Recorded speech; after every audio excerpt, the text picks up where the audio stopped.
Today I'm going to review my DJI OM5. You know, it has the little selfie pull-out stick, which, you know, is kind of a gimmick, but at the same time, I mean, it really gives you a huge reach. You can reach way over there, and then way over there, and move it pretty quick. And that's the thing I guess I like about the stick. But most of the time, I'm a little too self-conscious for that, so I kind of hold it down here. But probably the best part of the selfie stick is that you can turn it upside down, and it will actually go low to the ground, and you can get some really good shots down here. Shots where you pretty much have to get on the floor otherwise, and I like that about this. It makes it a lot more usable. I'm actually pretty impressed. It's lightweight, it's easy to use, it folds up really small, and it goes into your pocket. And that's hardly anything. Probably should turn it off first before I put it in my pocket. You know, you just have to learn a few tiny little things, like, you know, you press it once and it kind of goes in follow mode. You press it twice and it, you know, goes into sport mode. And you don't have to really read much in the way of a manual. I don't think there is a manual. I went online. There's a couple of tutorials. Startup time is, you know, pretty snappy. So catching the action is pretty much a breeze. I mean, all you got to do is take your finger and just swipe it over and make a little box, and it kind of locks right onto it. And we're coming back to the cruise ship the other day, and I just stuck the gimbal out there, and it took care of it, and we got the shot. I found myself on this trip getting out this little gimbal more than I thought I would.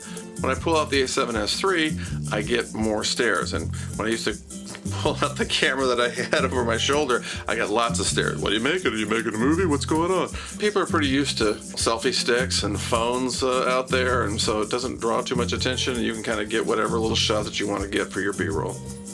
Alright, it comes with some things. It comes with this bag, which I doubt I'll ever use, and there's a little strap that goes on here, and I've lost that already, so I'm never going to use that. I'm sure I won't.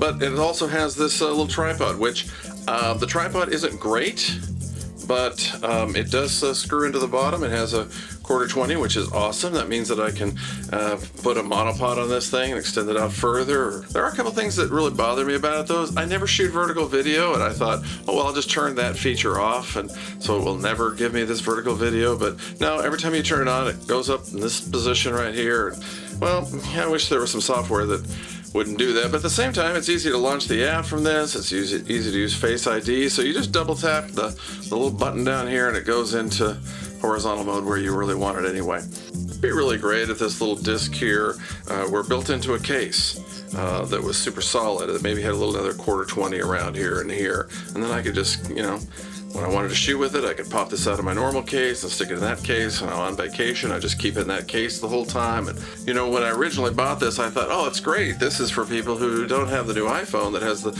magnet built into the back. But obviously, that doesn't work, and it is not sticking. It's got a USB-C on this side here, and you just plug it in. The battery's internal, but lasted all day for me when I was in St. Thomas, so I still had all my little bars on it when I got home. So the setup time is pretty quick. I mean, you compare this to setting up the Ronin S, for example, and you got to balance the whole camera and get it just right and calibrate it, and this is pretty much, you know, plug and play. Let's go. Turn it on, turn on the Mimo app, and get after it. But I don't mind handheld video. I like handheld video a lot. In fact, there are people who don't like the gimbal look. The gimbal look sort of draws attention to itself. You would think it wouldn't. You would think, oh, because it's so smooth, it doesn't draw attention. But every time you see a gimbal shot, you say, oh, that's shot in a gimbal. It's not that a gimbal's better than handheld or handheld's better than a gimbal. It's just choice. But it's nice to have a gimbal around to be able to make that choice.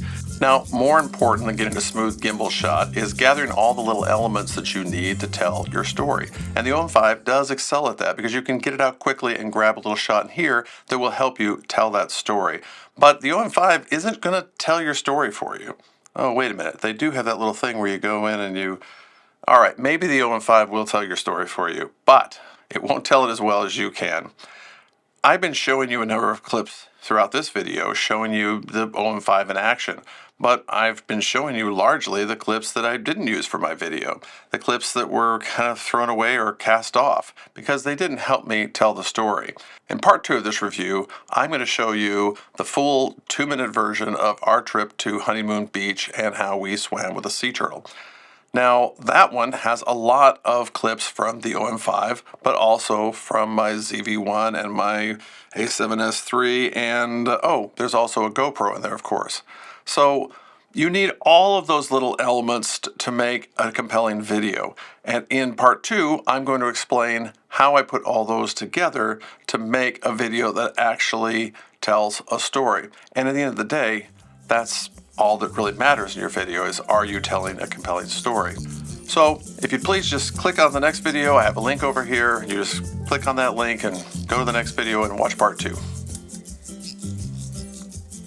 And I'll just wait right here. Okay, if you're not going to click that, just click the like button at least. Subscribe? Notifications? No? Nothing? Just going to sit here and watch me, aren't you?